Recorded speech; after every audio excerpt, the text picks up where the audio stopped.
Got Mr. Ballen on this Mr. Ballen Sunday, man. You feel me, Mr. Ballen? You feel me? He ain't dropped nothing in like a week. You feel me? So y'all know we on it.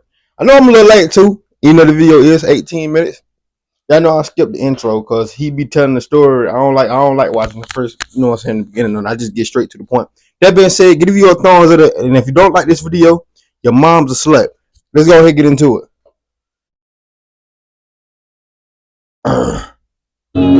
I wouldn't want my mom to be no slut. Late Just one not night like in in the video. November of 1999, a 66-year-old minister named Colin Grant opened up the iron gates of a cemetery called Greyfriars Kirkyard. The cemetery was one of the They oldest said November 1999. Shit, I was just born. I was born a couple days before then. That's tough. and most famous cemeteries in Edinburgh, Scotland. Now, the cemetery was basically pitch black. However, there were a few old iron lanterns that lined the cobblestone path that cut through the cemetery. And so Colin pushed open these big gates and he stepped onto this path and he began walking. And on either side of him, for as far as he could see, were all these headstones, some of which dated back to the 1600s.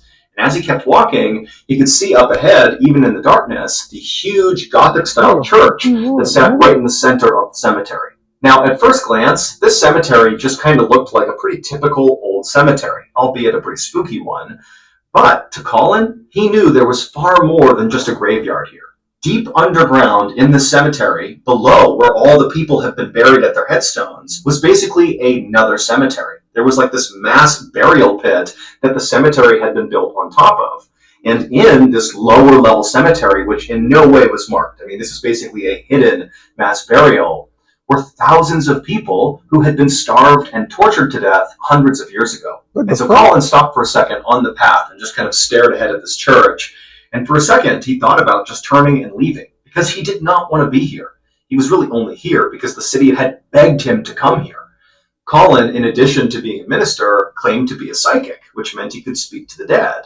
And so the city, in desperation, had asked him to come to this cemetery tonight and perform an exorcism.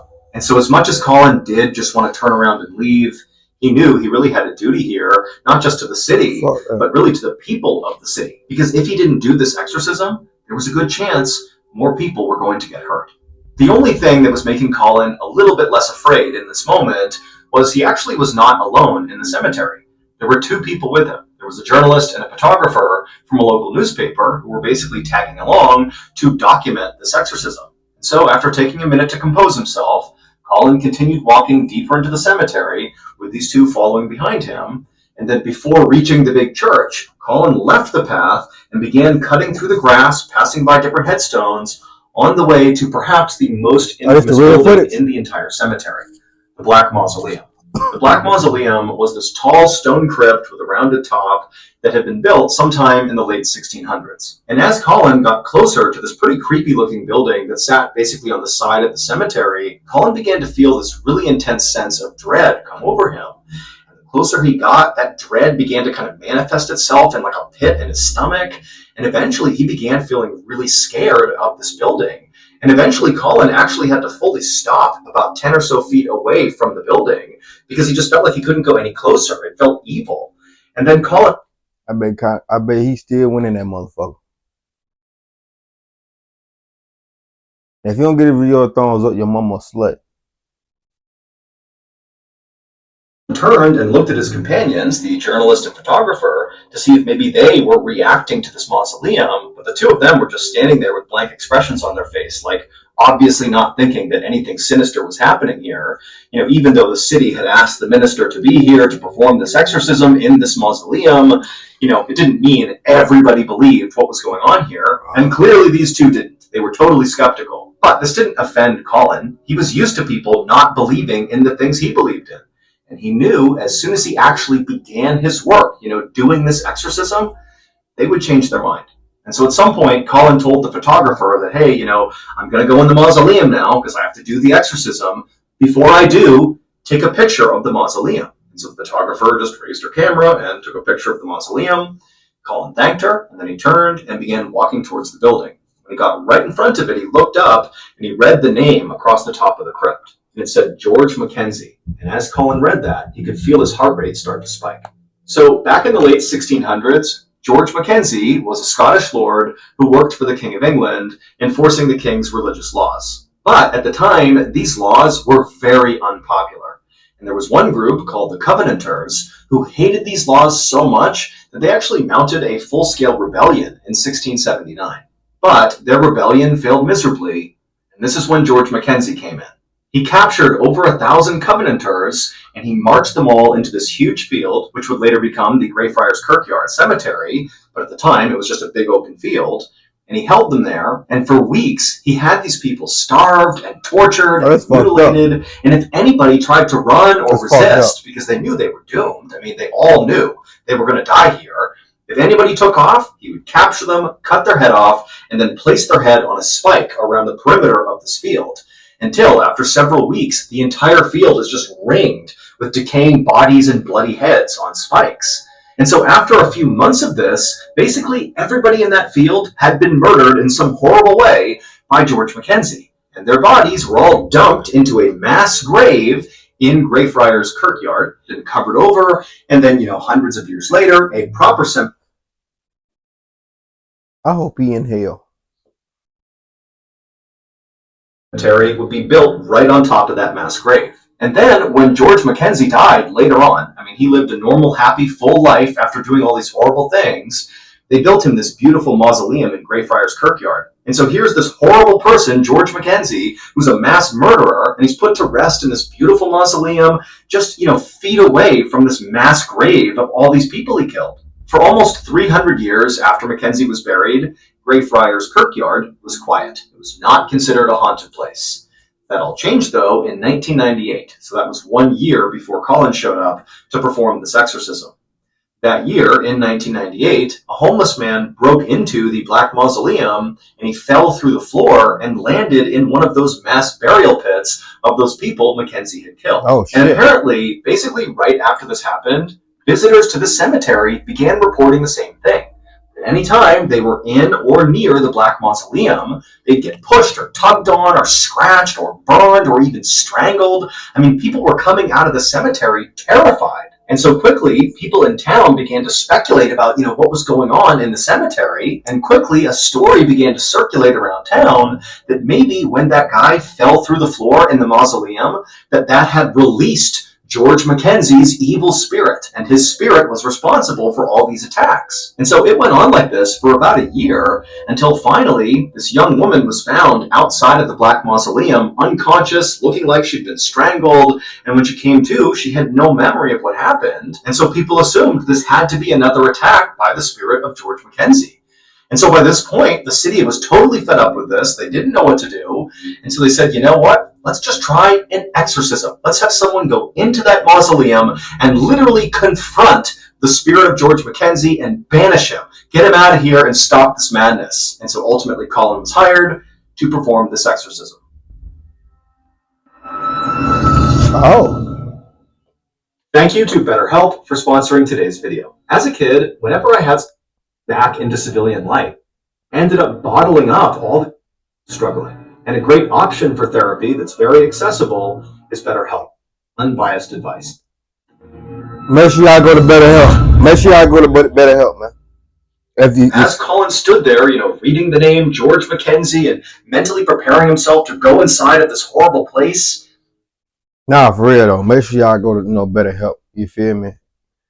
Y'all know where to go. You feel me? But make sure y'all go to that. You know what I'm saying? If you feeling. He realized he just couldn't do it. This was too much. And so Colin is just standing there feeling totally stressed out. He's embarrassed. He feels like a coward. He has no idea what he's going to say to the photographer and journalist who've literally come out here to document what he's going to do, and now he's not going to do it. But as Colin turned around to basically blurt out this really embarrassing news that, hey guys, we got to leave, he realized he actually knew something else he could do that in many ways might actually be better than going into this mausoleum and doing an exorcism. And so without saying anything, Colin just turned and began speed walking over to this big field that was not too far away from the Black Mausoleum.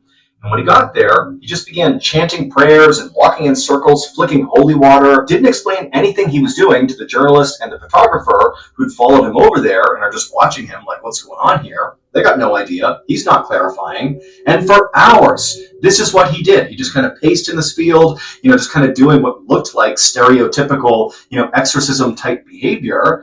And that's what the journalist and the photographer assumed he was doing. And so as Colin did whatever he was doing in this field, the photographer, whose name was Susan Burrell, just began doing her job, again, thinking that he was doing the exorcism. And so she just started taking pictures of him.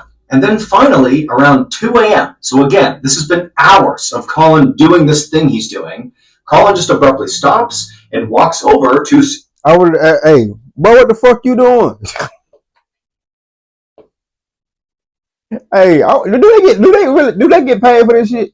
Ain't no way I'm finding somewhere to just tell somebody how, bro, you gonna have to pay me. Susan and the journalist, and Colin looks horrible. He's totally haggard, his hair's all disheveled, he's sweating, he's pale, and his head is down, and he says to the two women, "I failed." He explained to them that his original intention was to go into the Black Mausoleum and confront George Mackenzie's spirit head on and banish him from the cemetery. However, he had had a change of heart at the door and decided to go this other route, which was to go to this big open field in the middle of the cemetery and attempt to free the spirits of all those Covenanters who had been tortured and killed by George Mackenzie. Colin's thinking was, if I can free all of these poor tortured souls, that maybe once they're gone, George Mackenzie's spirit will also go away. And while, according to Colin, he was able to free, 200 some odd trapped souls, he said there were many more that still needed to be freed, and he just didn't have the strength. Like, he couldn't do this right now. And so he said, I have to rest and do this at another time. Now, the journalist and the photographer were totally over this and did not care at all. It's 2 a.m. They don't really understand what he was doing. They don't really know if this was the exorcism or if it was something else. But to them, they're like, okay, fine, we'll get out of here. It's late. It's not a big deal. And so the three of them, they began walking out of the cemetery, and right when they got in front of the church, so basically between where the Black Mausoleum was and where that field was, where Colin had been for the past several hours, Colin abruptly stopped, and he told the journalist and the photographer that actually, you know what? He had a little strength left, and he felt like it was his duty to try this again, because he knew he could free more souls, and so he was going to give it another go. And so the journalist and the photographer are like, okay. And so Colin, he gets out his Bible and he begins kind of doing the same thing he was doing out in the field, walking around, chanting Bible verses, spraying holy water all around. And then at some point, for reasons he did not explain to either Susan or the journalist, he pulled out 12 candles from his backpack that he had brought along, and he put them in a circle on the ground right in front of this church. It also encompassed this big Celtic cross that was on the ground. And Colin was inside of the circle. He lit all these candles, and the whole time, again, he's chanting out these Bible verses, and he stands up, and right after all the candles have been lit, suddenly, Susan and the journalist noticed that the candles begin to flicker. And it's not windy at all inside the cemetery. Like, they shouldn't be flickering. And at the same time, Colin seemed to sense that something was happening around him, and he turned his whole body, his whole presence, and he looked over at the Black Mausoleum and began chanting these Bible verses louder and louder, like he was aiming them at the Black Mausoleum. And as he was doing this, the candles were flickering more and more and more, and at some point Colin actually picked up one of these candles and kind of held it out at the Black Mausoleum. And so at this point, the journalist and the photographer, Susan, they're sensing that something weird is happening here. Like, this is spooky, what they're seeing. Like, why are the candles flickering? What's going on with Colin? Like, what's happening here? And for a minute, the two of them kind of abandoned their actual job, which is to document what they're seeing, and they just stood there kind of witnessing this totally bizarre event. But then Susan sort of broke out of it. She lifted up her camera, and right as Colin is passionately chanting out these verses, she takes a picture of him, and the second she does, the flash lights up the cemetery, and then after the flash goes away, Colin, it was like the light went out on him, and he just crumpled to the ground. And so the journalist immediately ran over to Colin to see if he was okay, and Colin, who's like barely conscious at this point, he just kept repeating, "This is going to kill me! This is going to kill me!" And so Susan was about to run over and join her colleague and make sure Colin was okay, but before she did, she glanced down at her camera to see the picture she had taken of Colin right before he collapsed. And as she glanced at it, she couldn't believe what she was looking at. At first she thought, maybe this is some trick of the light, like this can't be right. But then she... on some insidious type shit. Zoomed in on the photo, and when she looked closely, she screamed. Here's the photograph that Susan took. As you can see, Colin the minister is standing there with a candle outstretched, and behind him is the big church, and on the church, on the left side, there are windows. Now, this church was locked up. Nobody was inside the church at the time.